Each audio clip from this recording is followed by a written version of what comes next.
एक व्यक्ति मूर्ख इतना कि महामूर्ख सम्मेलन का संयोजन से लेकर के संचालन तक करना सिर्फ इसलिए कि समझदारों से भरे इस बनारस की संस्कृति को बचाया जा सके, और व्यक्तित्व ऐसा कि खुद के दम पे जिताए हुए, खुद के समर्थन से जिताए हुए पार्षद तक के खिलाफ भी खड़ा होकर के बोलना पड़े तो एक सेकंड का 100वां हिस्सा भी बर्बाद न करके बोलने वाले, प्रेम में ऐसे पागल कि सबसे कहते फिरते रहते हैं कि गुलबिया ना मिली तो अब्बे जर के मर जाई, और मादा ऐसा कि एक टिकट बिकने के बाद थिएटर वाले ने अगर मना कर दिया कि सिनेमा नहीं चलाएंगे तो जबरदस्ती करके भी अपना हक और अधिकार मांगना और सिनेमा चलवाना।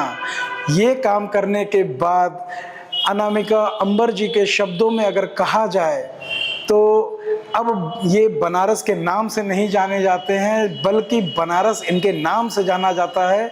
आज हमारे स्टूडियो में आए हुए हैं बनारस के दम खम रखने वाले, बनारस का परचम विदेशों तक फहराने वाले भैया दमदार बनारसी। मैं संगीता पुत्र गोविंद स्वागत करता हूं आप सबका अपने पॉडकास्ट में, जिसका आज ये 3रा एपिसोड है और इसमें हमारे मेहमान और मुख्य अतिथि हैं भैया दमदार बनारसी। भैया नमस्कार। तू तो इतना बोल देले जितना तो हम लिख के भी नहीं देले रही। अच्छा, लिखे से भैया याद है, हम भैया से जब कर ली कि क्या करल जाए, हम लोग पहले से प्रश्न साझा कर लेवल जाए, तो भैया का कहना यही रहा कि जो जीवन होला उनमें प्रश्न पहले से नहीं मिलला, वो तुरंत आवला और तुरंत उत्तर मिली होकर। तो एक बार ऐसा कोनो चीज नहीं है हम लोग के पास कि कोनो पहले से लिखल पढ़ल कुछ भी हो, जो हो सामने हो और सामने आई भी। और भैया आप हमारे यहाँ आइला और हमें ठीक वैसन लगा था जैसे कि कोनो ऐसा एक किरदार हमारे सामने हो जेके हम लगभग कई साल से एडमायर करत रही और चाहत रही कि हमारे साथ रहे, जिनके साथ हम बात करें, और आज अपने चैनल पे हम बात कर दी। मैं सच में बहुत बहुत बहुत धन्यवाद भैया, आप एक बार बरेली में। भैया हम बहुत बहुत कृतज्ञता व्यक्त करत है आपके प्रति। देखा अपन छोटा सा तो शहर हो, मुंह में पान के बराबर हो, है ना। जहाँ पहुंचे चाहिए दिन भर में घूम के मौज मस्ती काट के घरे लौटीबा, इतना छोटा शहर हो। एमन आपस में एक दूसरे से टकराए हो अक्सर, तो का केकरे बदे के राष्ट्रपति बनत हो मालिक, उतना जब कहबा तब हम लोग का हाजिरी लगावे का तैयार है, कौनो ऐसा बात नहीं हो। तो अब हम लोग अपने प्रश्न और उत्तर का जो सिलसिला ओके प्रारंभ करल जाए। पूछा भैया का चाहता हूँ। तो ई हमारे एक मित्र का सवाल है, आपके बारे में बड़ा रिसर्च कर ली, लोग से पूछ ली और अपने सब दोस्तों से पूछ ली। हमरो बारे में रिसर्च करे के पड़ता ही तो हम खुदे जान के हैरान हो गई। हाँ, का मालिक। तो हमारे मित्र हो उनसे मतलब उनका ही प्रश्न है, हम ना कुछ पूछब, हम अपने दोस्तों के सब सवाल आपसे करब। हाँ। दमदार बनारसी का नाम का हमारा नाम विजेंद्र हो।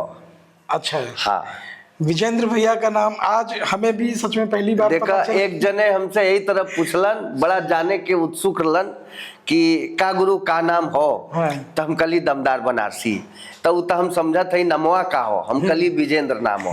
तो हम समझ गई लिखल का आगे, हम कली कुमार लिखिला, तो ना ही टाइटलवा बतावा। हम कली टाइटलवा से का मतलब है मालिक, कुमार लिखब तक का गड़बड़ा जाई मामला का, चाहे विजेंद्र लिखब तो इतने टाइटल हो कि हमारे के नाम के आगे बनारसी जुड़ल हो। और ये टाइटल हिंदू मुसलमान सिख ईसाई पारसी यहूदी जितना माने को मान ला बनारसे में आ गए अनुकूल मिला। तो जौन धर्म जौन जाति माने को के मान ला, अपने से इमेजिन कला, काहे से कि हमरे हिसाब से अगर बनारसी हो गईला तो के और धर्म और बिरादरी का नाम लिखे के कोनो जरूरत नहीं हो। बिल्कुल बिल्कुल 1% जरूरत नहीं है। हाँ।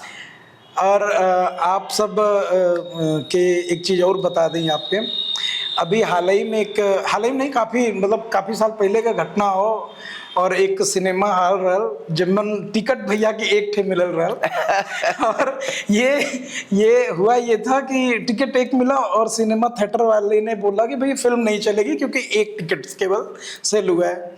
भाई साहब लड़ गिलन और आपन हक जीतलन, सिनेमा जाओ भैया ओकरे बारे में आप कुछ बताइएगा का आपको शब्द से सुने के थोड़ा मजा ज्यादा आई। कौनो ऐसा नहीं वो भयली कि एक जने हमके समय दिले रहलन कि हम आवत ही तो हम वहाँ इंतजार करत ली आईपी विजया के लगे तो वो उनकलन कि हमार जो ट्रेन थोड़ा लेट हो गए 2 घंटा तो हम आराम से आई तो हम कल 2 घंटा टाइम हम यहाँ बैठ के का करब चली पिक्चर देख लिया जाए तो एक टिकट ले ली तो वो एक टिकटवे रहल ओकरे पल्ले मतलब जोन बेचले सु अच्छा। ओकरे बाद कोई रहबे नहीं कल हम ऊपर गईली तो वो कहतो कि गुरु ऐसा है कि एक टिकट है वो पिक्चर उच्चर नहीं चलेगा। अच्छा हम कली तो हद हम 2 घंटा बैठब कहाँ यार इतना हो गड़बड़ भइल हम कली का कोनो तोहार बाइलाज कुछ लिखल उखल हो जे पर लिखल हो कि एक टिकट रही तो न चली गलत नहीं वो तो नहीं हो लेकिन चली नहीं एक आदमी के काई चलाई तो हमार दिमाग फिरल नहीं तो जब नहीं लिखल हो तब तो लोगन का अधिकार क्षेत्र के अंदर हो हम लड़ सकी एकरे बदे तब तक गुरु तो के चलावे के पड़ी वो तो आदत होगी वो थोड़ा ऐठन से बतिये रहल ए बदे गुस्साइल बाकी कोनो बात नहीं रहल ना तो हम नमस्ते करके चल जाती ना जब अपन जितावल इधर ना चिनात तो वो कैलस तो हम कली नहीं गुरु अब तो चलाना पड़ेगा। हाँ वो टिकट पिक्चर चला लो बड़ा वाहियात पिक्चर रहल सोचा जौने के देखे बदे एके आदमी गए लो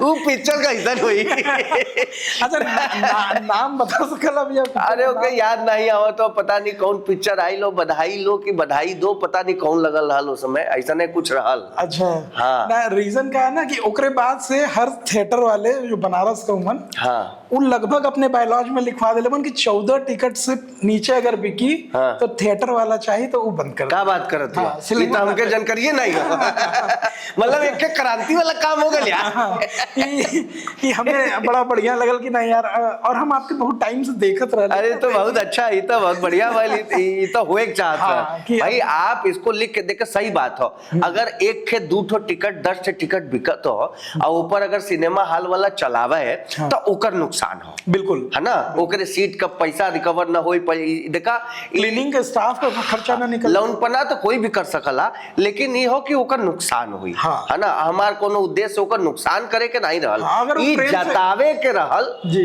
कि भैया कोई का अधिकार नहीं मार सकता हाँ बस ई जतावे के रहल हम लोग यही वो नहीं कर प्रेम से कह दिले तो भैया आप वहां हाँ, से नमस्ते करके चल जाती ओमन कोनो ऊ रहल नहीं तब बस वही बात रहल त ई बड़ा बढ़िया आप बतौला कि एक बने लगल हो लिस्ट कि 14 से कम रही था आईपी मुगल में देख ले मुगल सराय जो है अच्छा वहाँ पे बकायदे उड़ल और खराब फिल्म रही तो वो बताइयन भी आपके अच्छा कि भैया अभी 5 बिकल हो खराब हो पिक्चर अच्छा नहीं है तब तो ये तो बहुत अच्छा ये तो ग्राहकन बदे बड़ा अच्छा काम है काम बेल और तगड़ी राजा बनारस क्या बात है गुरु।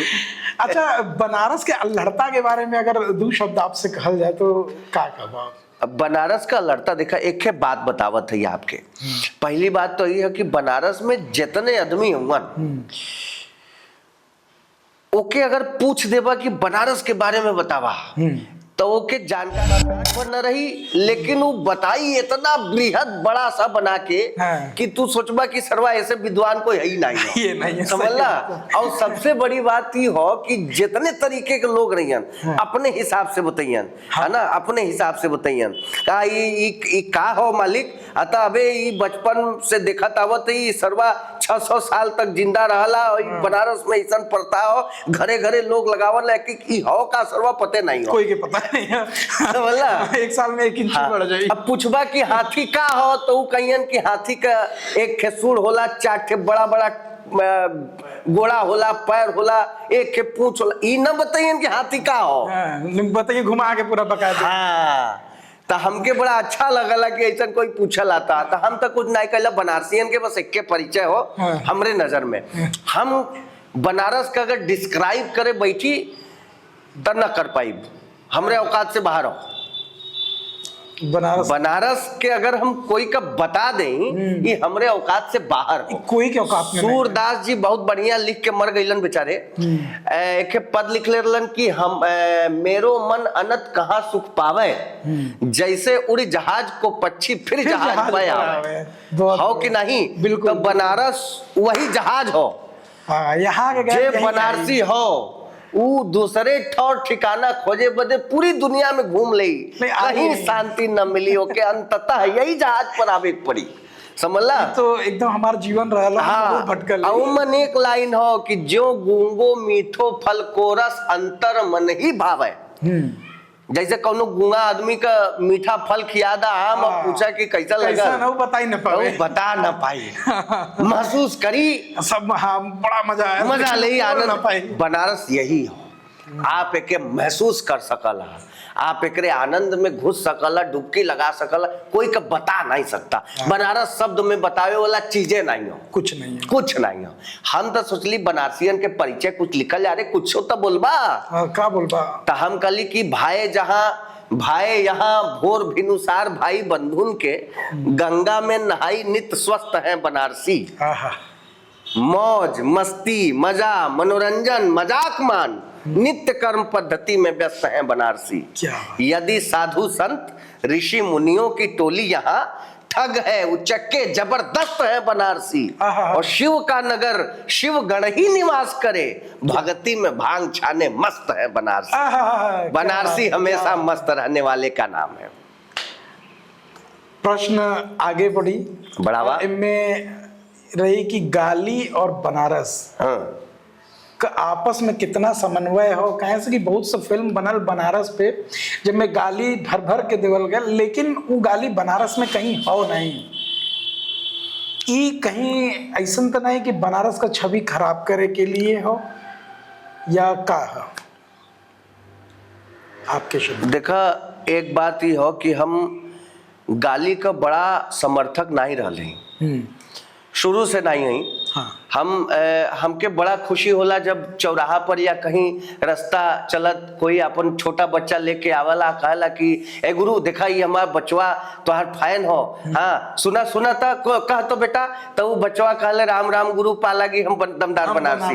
हमके अंतर आत्मा में इतना खुशी होले बता नहीं सकती। अगर हम गाली शब्द का अपने मुंह से अपने फेसबुक पर चाहे अपने सोशल मीडिया पर इस्तेमाल करीत तो वो बच्चा के दिखौतन लोग नहीं दिखौतन, तो वो बच्चा हमके जानिए ना पाई कि के हो का। बस वही चीज से गाली देके रिश्त तो पा जाएगा। देखा कुछ ऐसा शब्द होला, हम आपके चैनल पे खुल के बोला था हमके, हालांकि हम आज तक हमरे कोनो वीडियो में हमरे मुंह से कोई गाली नहीं सुन ले हो, है ना, नहीं सुन ले हो। जौन छुटपुट ये सब होला, अब यार गरियो भी तो ऐसा गाली हो जौने के अन्वेषण करे पड़ी तो के एकर मतलब का हो, कहां से शुरू भइल, के बोलल पहले, के बोलल एक कब बोलल जा सकला। जैसे बुजुर्गों के अब खोजा पहले शाब्दिक अर्थवे नहीं पता कोई के, हाँ, एकर का मतलब है? कोई का मतलब नहीं पता। ये आपके टास्क देता है बुजुर्गों के ए पर आप एक के शब्द पर बनारस भर घूम लिया, एक मतलब पूछ लिया शाब्दिक अर्थ लोगन से, बुजुर्गों का मतलब का भैल। सही बात है, लेकिन गाली हो अब बहुत खतरनाक गाली मानल जाला। हाँ तो हाँ भैया का करबा, बम फट गया ऐसा लगला। तो ई बात हो। हाँ। दूसर बात हो कि जौन शब्द जौने अर्थ में प्रयोग होला वो परिस्थिति के हिसाब से प्रयोग होला। बिल्कुल ठीक हो ना। अब जैसे छोटा बच्चा हो ससुर अपने पतोहू से कहा तो तई बेटुआ का गांड धुआ दे, हो ना, ये आम बोल चाल के भाषा में हो और अपने पारिवारिक घरे में सुन ले होगा। हाँ। तब बेटुआ गांड धुआ दे, है ना। तो अब देखा एमन जौन शब्द इस्तेमाल भैल हो उ अगर परिस्थिति हटा के देखबा तो गाली हो। हाँ। और परिस्थिति, लेकिन वो परिस्थिति के संगे जोड़ के देखबा तो गाली नहीं हो। बिल्कुल। का समझत हुआ? नहीं समझ ली। तो इनमें ई कहल जा सकता हम बनारस में तो इतना प्यार वाली गाली हो कि मतलब अगर कोई जो ना बच्चा गलती करे तो ओकर दादा गरियाता तरी दाई भैया, ओकर दाई मतलब ओकर दादी, और दादा गरियावत तो ओकर अधिकार भी हो, गाली भी नहीं हो, ओके गरिया भी देलस, डांट भी देलस, और कोनो कोई का दिक्कत भी नहीं भल, नुकसान भी नहीं पड़ल, तो ई गाली रहल। मजाक नहीं करत है। मतरिया बहनिया ये सब जेकरे अधिकार क्षेत्र में रहल वो करत रहल, खाली वही गरिया भी सकत रहल बनारस में, और लोग सुन करके मजा लेतलन।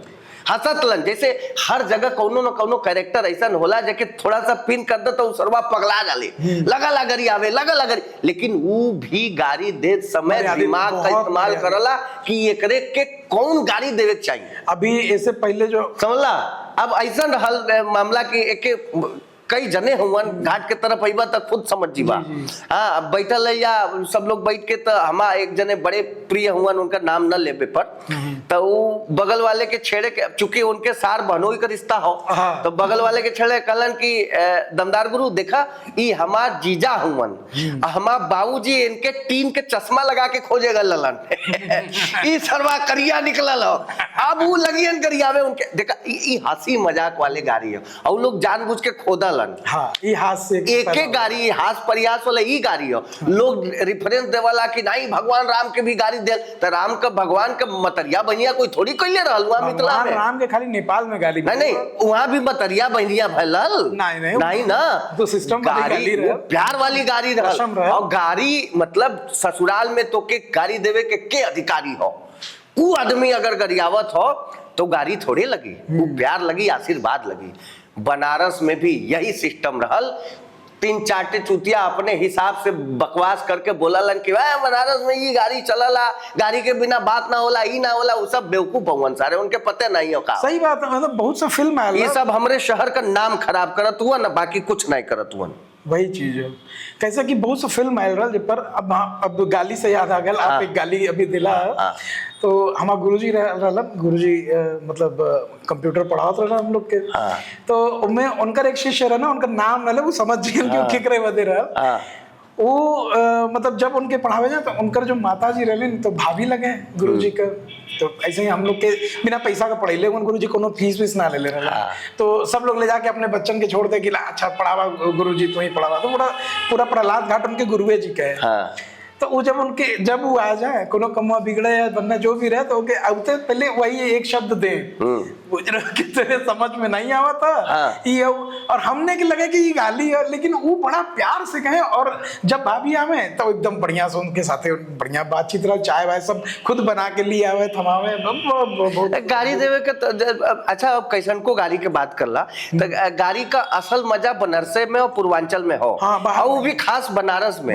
बाकी कहीं के लोग तो सब गाड़ी देवे ना कर, तरीका भी नहीं है ना, वो सब तो वो सब एक मिला गरिया होता है, बहन का भाई गाली हो कि का हो यार। सही बात, एक मतलब, और टेक्निकली भी गलत हो नहीं सकत ये तो गाली है या नहीं हो। और बनारस के गाली में ये फोर्स रहला, भौसड़ी के अरे फोर्स रहला, बकायदे। अच्छा, वो क्रिया भी नहीं, पूरा तारीम। अब देखा ये रुक जाये, बातें खत्म। वो सब बाहर के लोग गाड़ी दे ही नहीं पाई। अब बनारस के लोग गाली भी पूरा नहीं करल, आधे पर रोक दे, जरूरत का हो। जब आधा में काम बना तो इशारा में बात चला तो का जरूरत है पूरा गाड़ी देवे की। एक कहानी हम सुनले ही, बड़कवन से सुनले ही, और ये बड़ा अच्छा है, इंटरेस्टिंग कहानी है। कि बाबू साहब एक पंडित जी का मकान अगल बगल रहल, समझे वाली बात हो कि इशारा में बात हो तो कितना मजा आवत हो, है ना। तो वो बाबू साहब एक तोता जी ले लन पिजड़ा में, अब बहरे टांग देश। एक पंडित जी जो बगल वाले लन, जब घरे से निकले तोतवा उनके देख ले, खूब मतरिया बहनिया गरिया भाई। अब पंडित जी चल जाए तो राम राम राम राम करे, राम राम राम राम दे पाए, तो घरवा वाले समझे तो हमारा बड़ा शरीफ हो।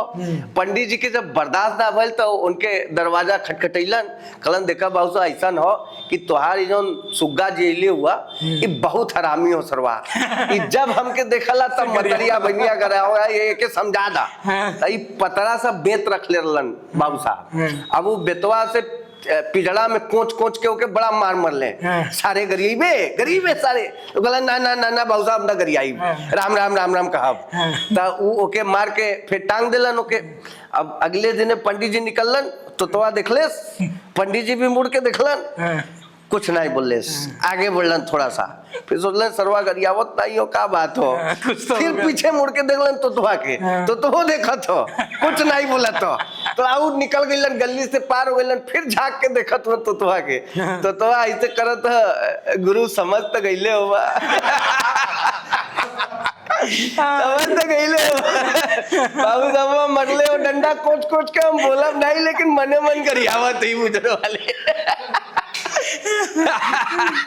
अद्भुत अद्भुत, समझ तो गईले हो वालो। तो इशारा में जब काम चला तो बोले का जरूरत है भैया, सही बात। समझ तो गईले हो वालो।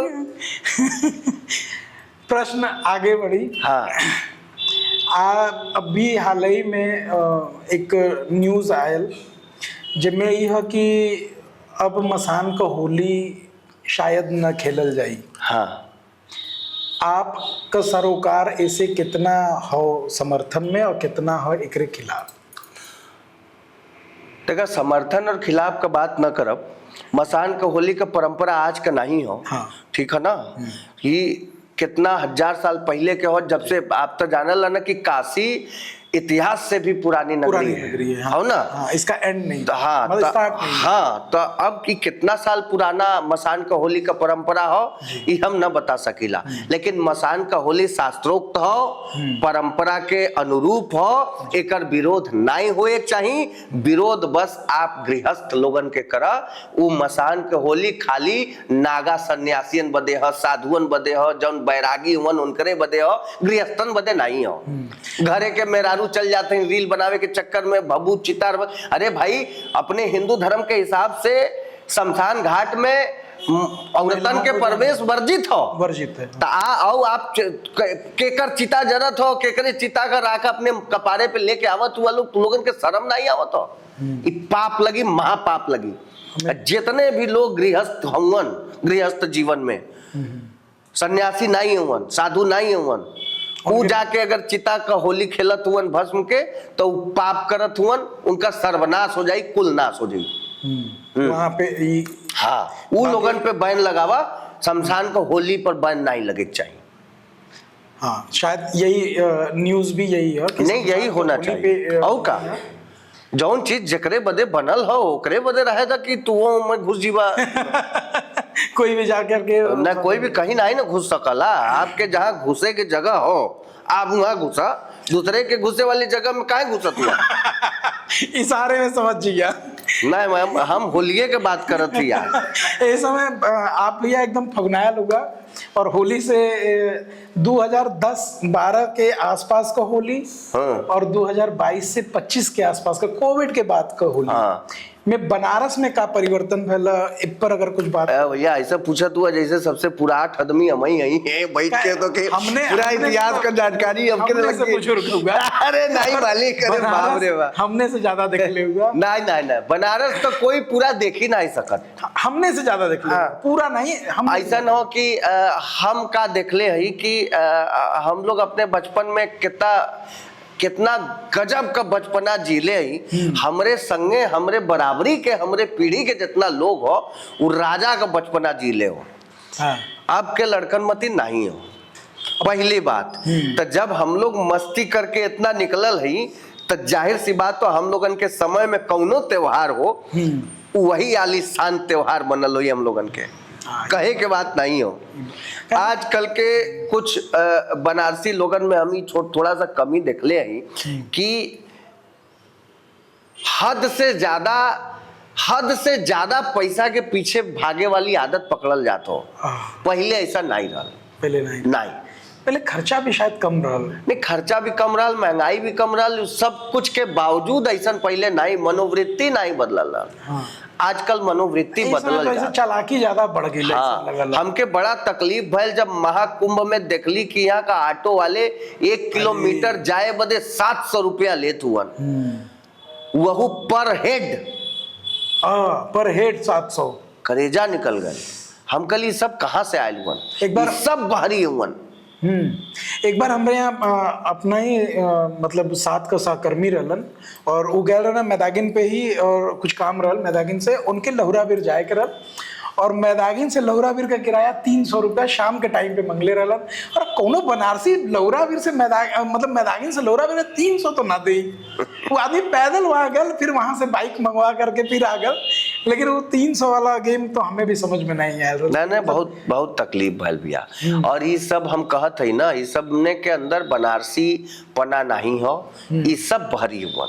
ये सब बहरे से आकर के एक बदनाम करत हुवन शहर के। हमरे घाट पर जाके समय देखा संजा के कुल जोड़े में बैठल मिलियन, कपल मिलियन, बियर पियत हुअन, सिगरेट फूकत हुअन, लड़की लड़का दोनों सिगरेट फूकत हुअन, हाँ, ये तो है ना। का बनारस का कोनो लड़की जाके वहाँ बैठी का बैठबे न करी, सिगरेट फूकल तो दूर का बात हो। तो ई जितना ये सब बहरे के लड़का लड़की पढ़े बदे यहाँ आयल हुअन, ये सब बर्बाद कर देले हुअन, बदनाम करत हुअन शहर के हम लोगन के। अब वही हो कि घाट वालन के जौने दिन कपार फिर जाई, बसौठा उठैया ना, दुद्दू बसौठा लगा के चहटियन, जब वहां से कुल भगियन मिला। माहौल धीरे धीरे बड़ा गंभीर हो गल रहल, तो ओके थोड़ा सा लाइट करल जाई। और प्रश्न अगला ये हो कि गुलबिया के रहल और ओके मिलल नहीं तो मर गईला या ना मरला, जो भी रहल, एकर लेखनी कैसे स्टार्ट कैला और एकर एंड का ई सच में का बीतल रहल। कहे से कि जब हम सुनली तो हमें लगल कि यार ये आदमी जिस हिसाब से मराया है, पिटाया है गुलबिया के चक्कर में, तो ओके अगर काव्य के माध्यम से आप अगर बतावल चाह तो बिल्कुल हम लोग सुनल चाहे जी। इका फेसबुक पर डलबा का, अगर आपके आपत्ति ना हो सोशल मीडिया पर डाल तराय तो मत पूछा है, मेरारू के लगे पहुंच जाए तक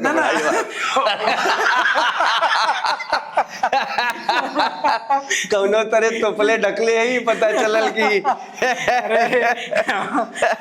तो अभी हमार बात भैल रहा भाभी से, तो वो तो कहली ना कि नहीं अगर पूछ लिया पता चल जाता हम होगे बताइए। अरे ऐसा नहीं हो, देखा एक कहावत हो, काजल की कोठरी में कैसो भी सयानो जाए, एक लीक काजल की लागी है तो लागी है ना, लागी है तो लागी है, लगे ही के। तो एक के काजल के कोठरी का मतलब ये हो कि एक के उम्र का ऐसा हिस्सा होला जौने से हर आदमी गुजराला, है ना। और वहां से गुजरले के बाद एक न एक के कहीं ना कहीं टच होना ही पड़ाला। हाँ, तो मन पता नहीं वो समय जौन है के गुलबिया टकराए लल, ना मजाक नहीं करत थी। ओकरे बाद से जौन हो, अब पहली बार टकराला तो आदमी के दिमाग में भूत सवार होले, ओकरे बाद तो जे जे टकराला सबसे बदला लेवे बदे जुड़ाला। ओकरे बाद गुलबिया एक के रही। तो आपके का लगला कि गुलबिया ई अगर देखत हुईन, नमस्ते ही करब हम, अगर वो देखत हुईन तो उनके कैसन लगत हुई? अब तो पता नहीं कहाँ हुई हैं, कौने हाल में हुई हैं, के तो खाली लोग कहलन, हाँ पता तो सब रखले घबरा जाला। हम तो यही मनाई लगी कब्बो रास्ता पेड़ा पर मिल भी जाए अपने परिवार के संगे, तो लड़कन से मामा न कहवाए, इज्जत बचल है उतने में बचल। तो गुलबिया ना मिली तो जर के मर जाई। मैं एक मुक्तक रहल आपका जिसमें आप मराल पिटायल रहला। हाँ, नहीं मराल पे वो सब कल्पना रहल मालिक, अच्छा, एकदम दुरुस्त ही। देखा ऐसा ना हो भैया कोई हाथ नहीं लगा, ऐसा न हो कि ई हो अतिशयोक्ति अलंकार, है ना। तो मन बात बढ़ा चढ़ा के बोला जाले ताकि आदमी का मजा ले। मतलब आपन देखा हम हाथ से कभी ही और हमार तकलीफ पर अगर आपके हंसी आवत तो हम उमन भी खुश हैं कि हमारे तकलीफ पर भी अगर आप हंसत हुआ। देखा काशी हो, और हम कहीं से सुनले रही कि पता नहीं के कह के मर गए, बढ़िया बात तो सब कह के मर जालन सारे। जब मर जालन तब बढ़िया बढ़िया होले, तब कह के बढ़िया बात मर गए सुनवा कि आप हंसते हैं तो ईश्वर की आराधना करते हैं। हाँ, और अगर आप किसी को हंसाते तो ईश्वर आपकी आराधना करता है। क्या बात, कितना बढ़िया बात है। और एक हाथ से कवि में पोटेंशियल होला, ताकत होला कि अपने दर्द के एक तरीके से उकेर के आपके सामने रखा। अरे आपके हंसी अंजुम रहबर एक बहुत अच्छी शायरा है, वो उन कहलन कि अपने जख्मों को भी आईना बनाया हमने। क्या बात है, अपने जख्मों को भी आईना बनाया हमने, आपका हंसता हुआ चेहरा दिखाने के लिए। और इतना आसान नहीं है खुद का तमाशा करना, हौसला चाहिए औरों को हंसाने के लिए। क्या बात है, क्या तो हमारे तकलीफ से भी अगर कोई के हंसी आओ तो हम खुश हैं गुरु, हंसला। तो एक बार वो मुक्तक हमरे हंसला ससुर तो मरी जाइबा बुझरो वाले हंसला अब का के जिए बदे आयलो तू ससुर हंस के मरा जाए क्या, सबके जाए क्या, चाहे जैसे ना जे हमरे तकलीफ है तू पहले जाई हमसे। तो वो 4 लाइन जो जब में आप मराल रहा वो हमें एक जगह यूट्यूब पे कहीं मिलल, ओकर बाद कभी मिलल नहीं ना 2-4 लाइन हो वो तो बहुत लंबी कविता हो। हमें बीच से हम कली की ओकर टोका पकड़ात नहीं हो, अब पकड़ा जाए रुका।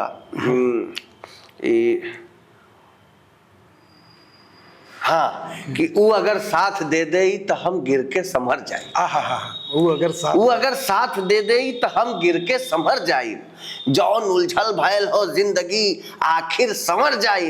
हम तो दिन रात ओकरे प्यार का गुड्डी उड़ाईला, गुलबिया न मिली हमके तो कब्बो जर के मर जाए। क्या बात है, क्या बात है। देखा हम मरा थे इनके क्या बात है।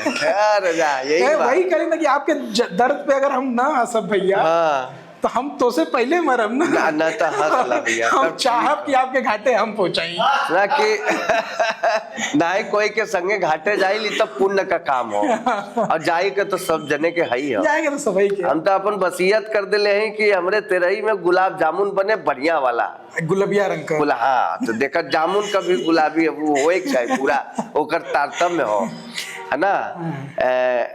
गुलबिया न मिली हमके तो कब्बो जर के मर जाए।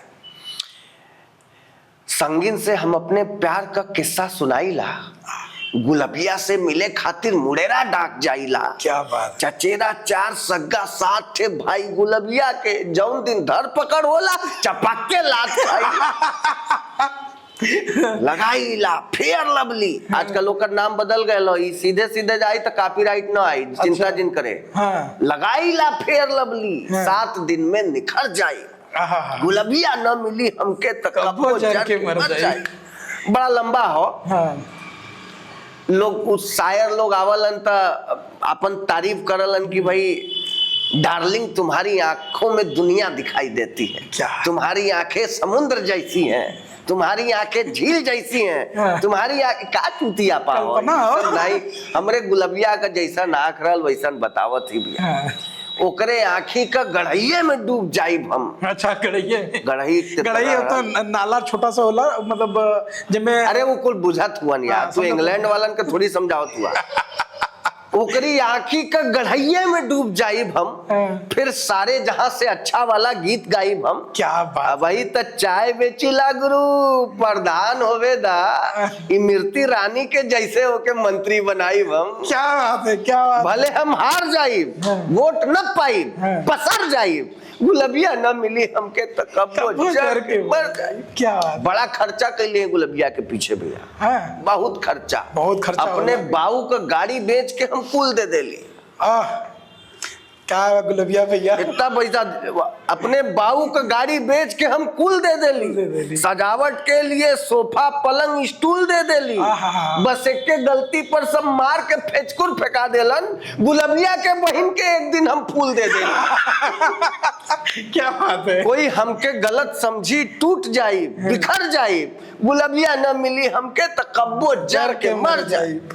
गलती से दिले रहलन ना, बस इतने याद हो, इससे ज्यादा ना। ना गलती से दिले रहलन ना फुलवा, वो तो हम बतैले रही। बहुत अद्भुत कविता। एक और अब हास्य के बाद अब हम लोग थोड़ा सा और सीरियस हो गए। अब भैया भगवान भोलेनाथ के नाम पर जो नशा का सेवन आज का युवा करत हुआ, ये कहाँ तक सही है? ना ये तो कोनो बुद्धिमान आदमी से पूछबा तो वो उन्हन के गाड़िए दे हो, कोनो बात नहीं हो। हाँ, भगवान भोलेनाथ का चरस पियतलन का, सिगरेट पियतलन, बीड़ी फूकतलन, नहीं दम मारो दम, नहीं तो के देखले हो चिलम फूकत विष्णु भोलेनाथ का? कोई चिलम फूकत देखले हो? कहीं कोनो शास्त्र में लिखल हो कि शंकर जी चिलम फूकत हुअन? कौनो विद्वान आदमी बतावे, चाहे कोई हो, कौनो पुराण में लिखल हो कि शंकर जी चिलम फूकत हुअन, गाजा पियत हुअन? तो ई प्रथा कहाँ से दिखे? जौन भांग का जिक्र होला कि विजया बाबा का प्रिय हो, तब भांग नशा नहीं हो, और भांग के वो नशा के तरह नहीं पियतलन। भांग तो आयुर्वेद हो, पेड़ से निकल, समझला? तो दूसरी बात एके छोड़ दा, ये सब चूतिया हुआ नैनन के कुछ नहीं पता हो। दारू पी के कहियन कि बाबा भी नशा करते थे, वो सब बकचोद हुअन, उन्हन के कुछ नहीं मालूम है। हाँ, वो हलाहल विष जौन निकलल रहल समुद्र मंथन से, ओके विश्व रक्षा बदे शिव जी के वहू मजबूरी में पिए पड़ल रहल, और पियलन तो अंदर नहीं डकार गईलन की जैसे वही बाबा निकल रहे हैं। यहाँ नहीं, हलाहल बड़े खतरनाक विष रहल ना, तो ओके कंठ में रख लेलन, और जहां रखलन इतना खतरनाक विष रहल कि वो नीला कर देलस, तब न नीलकंठ नाम पड़ल। तब नीलकंठ नाम। तो ई विश्व के करे लिए तू लोग सिगरेट पिया, तू भैया विश्व के सिगरेट से खतरा हो, तू अकेले पी जा ससुर स्कूल कि पूरा विश्व सुरक्षित रहे, सिगरेट खत्म हो जाए, ऐसा हो तब पिया, नहीं तो मत पिया, नहीं तो मत पिया जी। ये सब खाली बेवकूफ बनावे का एक षड्यंत्र कैले हुअन, हम लोगन के धर्म का विरुद्ध बात हुई। ये हमारे धर्म का, हमारे शिव जी का अपमान है। इन लोग को जूता मारना चाहिए जो ऐसा कहे कि शिव जी नशाखोर थे। इशारों में समझ जाओ, जूता ही खाना है। कोई भी आदमी हो अगर कहता है ये कि बाबा नशा करते थे, उसको तुरंत पलट करके जूता मारिए। बाबा हमारे नशेड़ी नहीं थे, नहीं, किसी शास्त्र में नहीं लिखा है बाबा चिलम फूकते थे। ये सब झूठे हैं एक नंबर के, चढ़ा बढ़ा करके दिखा दिलन। ये दुहरा मारा काम खत्म। उससे ज्यादा चलियन भी नहीं। हाँ, उससे ज्यादा का चलियन। आपका लिखल एक पुस्तक है जो अभी प्रकाशित ना भेल, और दो पुस्तक है शायद जो प्रकाशित हो चुकल। नहीं तो हमार लिखल पुस्तक प्रकाशित नहीं भेल गुरु। अच्छा। ऐसा हो कि संपादित किताब प्रकाशित भेल। अच्छा, आपके द्वारा संपादित। हाँ, देखा गलत बात नहीं जाए। सॉरी। पिलग्रिम पब्लिकेशन वाले रामानंद जी छपले रहलन के। अच्छा। काशिका नाम से हो, जेमन बनारसी बोली के जितना रचनाकार झंडा बरदारी कैलन उन्हन के एक जगह कैले हैं। अच्छा। हाँ, एक तरह से एक रिसर्च वर्क समझा। और दूसर की किताब है रसा की गजलें, एक भी संपादित हो, संकलन एक तरह से हो। भारतेंदु बाबू हरिश्चंद्र का जितना गजल रहल ओके एक जगह करके ओकर संपादन कर रहे। अच्छा। ई हो। बाकी दूठो जौन किताब हम लिखत हई, वो एक ठे गद्य हो, एक ठे पद्य हो। अच्छा। दोनों हम लगभग सपरा के बैठल हई। अच्छा, तो कौनो मिला बढ़िया प्रकाशक मिले जौन मुद्रा न ले उसे छपवा दे, पैसा दे के न छपवा। तो वो मतलब जब तक वो न मिल जाइए तब तक एक किताब हम न छपवाई। काहे से देखा है आजकल पाठक लोग कम हो गए। तू अपने ये समय के जिंदगी तक कई किताब खरीद ले हुआ पढ़े बदे? हम लग पढ़ाई वाला छोड़ के, पढ़ाई छोड़ करके हम अगर बात करें हमारे लाइब्रेरी में अभी तक लगभग 7-8 हजार का किताब हुई। 8,000, ठीक हो ना। अब तोरे तरह ऐसा कितना लोग हुई हैं हमारे किताब, अगर 2-4 जो हमारे साथ ग्रुप में हुआ जो पढ़ल, तो वो लोग भी मेरे ख्याल से यही बजट में, ऐसे हम लोग जब भी जायल जाला तो विश्वविद्यालय प्रकाशन हो, ठीक हो, गोदौलिया पे, ठीक हो, वहीं से खरीदा चला। अब एक ई पीढ़ी रहल, अब एक बाद के पीढ़ी में के आदमी किताब खरीदला, वो रील वाले किताब के तरफ देखलन भी नहीं सब। एक भी किताब नहीं खरीदतन जी, कहे से कि पढ़े के आदतें नहीं हो, छूट गए और ओकर पूरा का पूरा जिम्मेदार मोबाइल हो। हमरे घरे में हम ज्ञान बैठ के यहाँ बगारत है, हमारा दोनों बच्चा बिना मोबाइल देखले खाना नहीं खातन। बतावा। और खाली हम अपने बदे नहीं करत है, कहत है कुल जने के घरे के हाल हो। कोई बच्चा बिना मोबाइल देखले कोनो काम नहीं करत हो। ये मोबाइल सबसे बड़ा दुश्मन हो, जहरा हो एक तरीके से। हाँ, ये आदमी के पंगु बनावत हो। कैसे हमार जो गुरुजी रहलन जो हमें पढ़ैलन, और तो वो अक्सर बतावे कि किताब जो है नींद का सबसे बढ़िया दवाई हो। जिदिन तो के नींद ना आवे उस दिन किताब खोलला, उससे बढ़िया नींद आधा घंटा के अंदर अंदर ना आया तो नाम बदल दे। नहीं, ये ठीक बात हो, लेकिन हमरे संगे तो दूसर बात हो। जैसे कोई किताब पढ़ला और कोई अगर थोड़ा सा पढ़ लेला तो वो सर्वा ऐसा नशा चढ़ाला कि ओके पूरा खत्म करके ही नींद आवाला, खाई के सुता ओके पूरा सफा चट जब तक न करे तब तक सर्वा दिमाग शांत नहीं होले। अच्छा, ये चीज हमरे साथ जब भी मनोज शर्मा जो IPS रहलन, उनकर पुस्तक है 12th फेल, ये हमरे साथे भेल रहल। जैसे ही 10-12 भाई किताब वो तो इंटरेस्टिंग होए के चाहिए ना। ऐसा ले कि झंडू कुल मिला लेखक बन गए लुअन। हां, वो लेकर के जो ना ओके का कहल जाले अनुदान, ले लेके सरकारी और छाप देत हुआ ना, और पढ़े में बहुत इंटरेस्ट भी कोनो ना है, मतलब इसलिए- नहीं है ना। तो के 4 लाइन लिखे के पहले 4 ठे किताब पढ़े के पढ़े के पढ़ी, बिल्कुल। अगर आप कुछ तब भी ना 4 लाइन लिख पाई बने तो ऐसे ही कुछ लिख देबा उठा के, तू कबीर दास हुआ का? अरे आजकल तो एआई आ गया बल्कि ना, सबसे कबीर बढ़िया। कबीर दास वो कुछ नहीं लिख ले रहा वो तो कबीर दास जी इतने बड़े संत थे, हाँ, मैं उन्होंने कागज कह दिया छुओ कि नहीं, हाँ कलम कहो नहीं, हाँ। लिखे पढ़े के जनते नहीं है। जी तो आज के समय में ऐसा कोई कबीर थोड़े आओ तो कि जेकरे ऊपर पढ़ल लिखल लोग रिसर्च करत हो। आगे अपन प्रश्न हम लोग अगर आगे बढ़ावल जाए और बढ़ाइबा एक आखिरी, एक के अच्छा। बाद आपके परेशान न करो। ये कैसा कि समय का सीमा हो, आपके भी बाहर जाए के हो, तो सिमुआ 5वीं बार माँ बन गए नहीं देखा तू पाकिस्तान वाली सीमा की बात है। वही हमारा दर्शक पता नहीं समझ ना पोलो है तो हम बता दें। अरे दर्शक कुल मिला इंटेलिजेंट लोग देखा तो वाली। तो पाकिस्तान की सीमा के बात पहला। हाँ वही तो आखिरी प्रश्न ये है कि आपका 1 अप्रैल के महामूर्ख सम्मेलन आप करावला, जिनमें समझदारन का संस्कृति बचल रह जाए ए लिए आपके मूर्ख बने के पड़ला। तो एके आप कैसे साझा करबा, हम लोग से कैसे समझेबा और ई पीढ़ी के कैसे बतीबा कि इनमें आवे के चाहिए और एके समझे के चाहिए? कहे से कि बनारस में एक तरीके का सम्मेलन एक ही बार होला पूरे साल में। ठीक बात है। देखा भैया 2 बात का, पहली बात तो ये है कि जे मूर्ख हो के कोई समझा नहीं सके। नहीं, समझदारन के कैसे समझदारन को समझावे की जरूरत नहीं पड़ा।